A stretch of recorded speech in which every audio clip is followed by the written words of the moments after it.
Paano maging matigas na lalaki, Sir Chichester?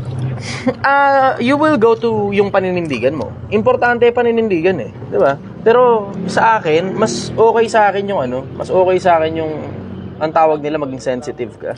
'Di ba? Hindi too sensitive. Magkaiba naman yung masyadong sensitive ka naman, 'di ba? Na masyado ka na malambot, hindi ganoon. Pero yung alam mo yung nakakapakisama ka sa mga taong nakapaligid sa iyo, na it doesn't matter na kung alam mo yun, it doesn't matter na kung kung meron kasi ako naisip eh. erase. Importante yung pakikisama kasi hindi yung katigasan lang sa madalas na pagkakataon eh. 'Di ba? Matuto kang lumibel, matuto ka ring makisama, 'di ba? 'Yun ang punto eh. Matuto kang lumibel, matuto kang makisama. Yung mga bagay na pinaninindigan mo talaga. Yung mga bagay naman na alam mo yung okay lang naman na masway yung paniniwala mo tungkol sa iba't ibang mga bagay, okay lang masway. Pero matuto kang makisama. Sa akin, mas maigi sa akin matuto kang makisama.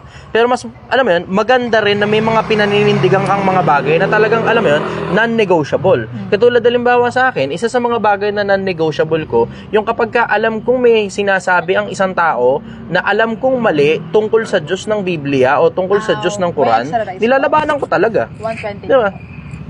Non-negotiable ko kasi yun eh. Non-negotiable ko yun na kung may magagawa rin lang naman ako, bakit hindi? Bakit hindi? Diba? Kung sikat na yung tao. Pero kung hindi pa naman sikat, hindi ako magbabother kasi wala naman nakikinig sa'yo eh.